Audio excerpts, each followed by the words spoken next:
Hello, this is a quick little update for the hunting trip, which has been cancelled. My wife came down with COVID on Wednesday, this Wednesday just gone, and then I tested positive yesterday, and yeah, that throws a spanner in the works. One of the other guys who was supposed to be going had COVID as well, but he was going to be, he should have been out of quarantine and good by the time we were leaving.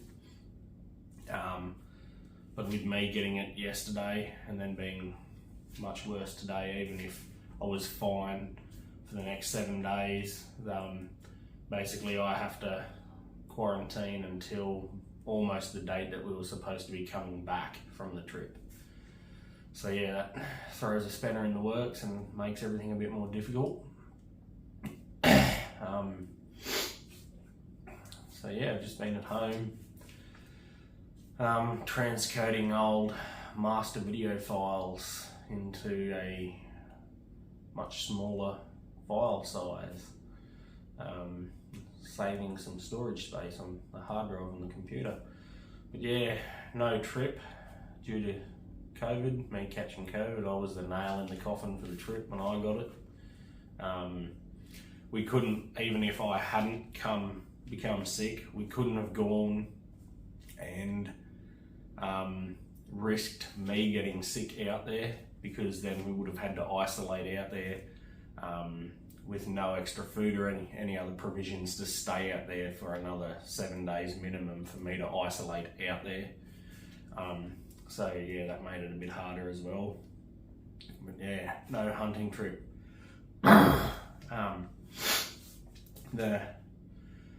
So there won't be any hunting videos this year probably. It'll just be more shooting videos at the range, quick little reviews of stuff that I do here, any little procedures that I do that I want to film to show how I do it and why I do it that way. I'm just trying to think, the next video will probably be either on a 22 long rifle, or it'll be on this new Beretta BRX when it comes out here in Australia. The 22 long rifle, after I sold the Anschutz last year, I'm probably, or the year before even, I can't remember, I've been without a 22 for a while now. I'll be looking at getting that just for shooting on the range, doing any of their little field class competition stuff if I ever get back into that. Cheap little budget gun to sort of refine the basic skills of shooting and marksmanship. I've got the scope sitting over there to go on it. It's a, what is it? It's a Zero-Tech Vengeance. 4.5 to 18 by 40. The PHR reticle, side focus 1-inch tube. Should be okay for a little 22. I've had that sitting there for ages, just everything cropping up and not being able to get the 22.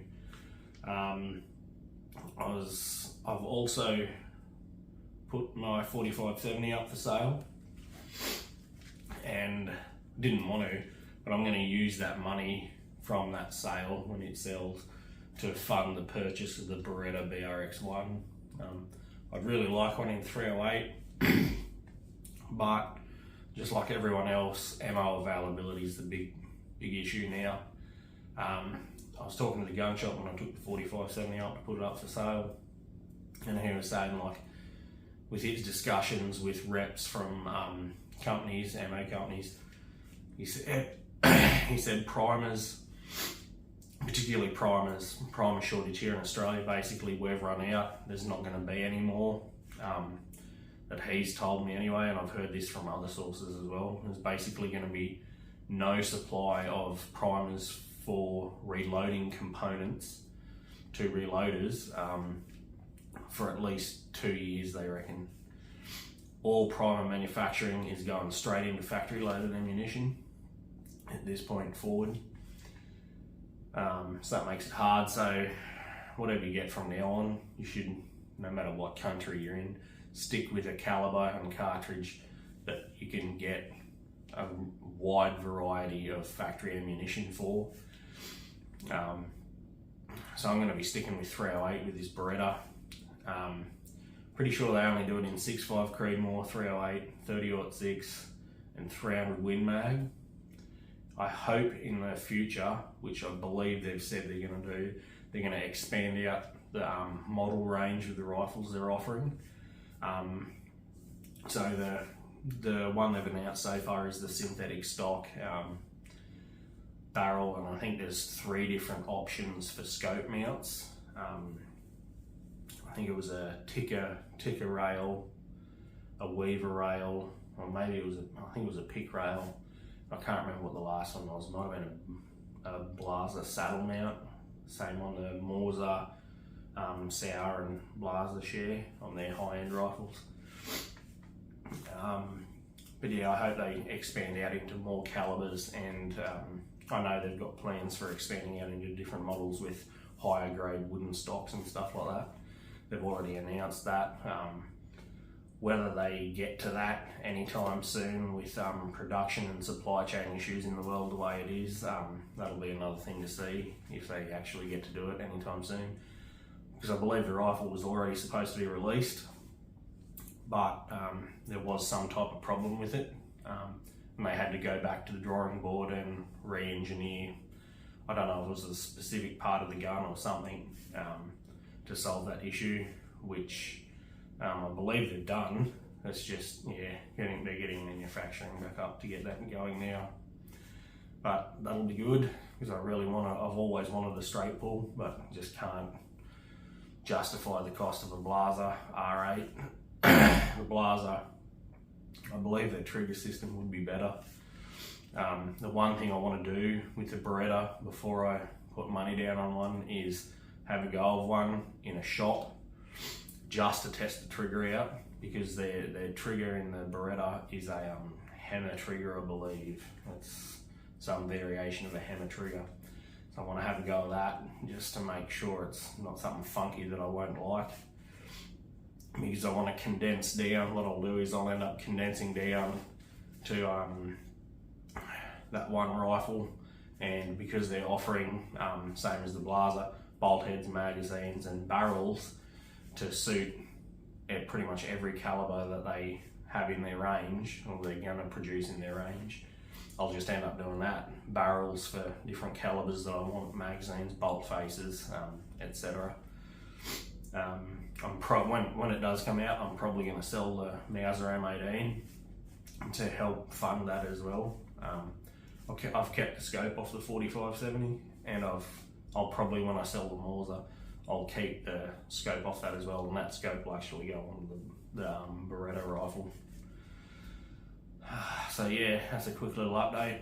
Sucks to have COVID. My wife's actually a bit sicker than I am at the moment, but even then she's not as sick as I was. That flu nearly put me in the ground. It was unbelievable. This is no joke, it's not fun. I ended up getting double vaxxed, and then I ended up with the booster as well, so I'd hate to see what I'd be like without it.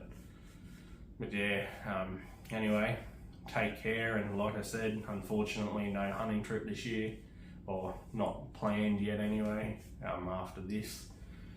And hopefully the next time you'll see me on here will either be a 22 of some description, or that Beretta rifle, depending on when that comes out. I think the gun shop said when he was talking to the Beretta rep, it could be anywhere from 3 to 6 months away. I can't actually remember what he said, but I'm sure it was something like 3 to 6 months away before it's released in Australia. He said he's, at the gun shop I was at, he said he's got, I think, 5 or 6 on order. I think he said most of his were, or all of them, I think he said, were 308s. And the 308 they do in not only the different scope mounts for the rail that comes off the barrel with the Beretta. I don't know what scope, I didn't ask him what scope mount model he got, but he said he had the 20-inch barrel 308 and the 22-inch barrel 308s coming. He asked me my preference. I just said a 22-inch. It'll be a bit easier to get more velocity. You don't have to push your loads as hot. So yeah, like I said, next one hopefully 22 or that Beretta. We'll just see what order I sort of prioritise things in going into the future. I didn't even look at the availability of 22 MO when I was up there. I should have, because when I had that Anschutz, it loved that Lapua Cenerex, which was ridiculously expensive. So yeah, still undecided as well if I do get a 22.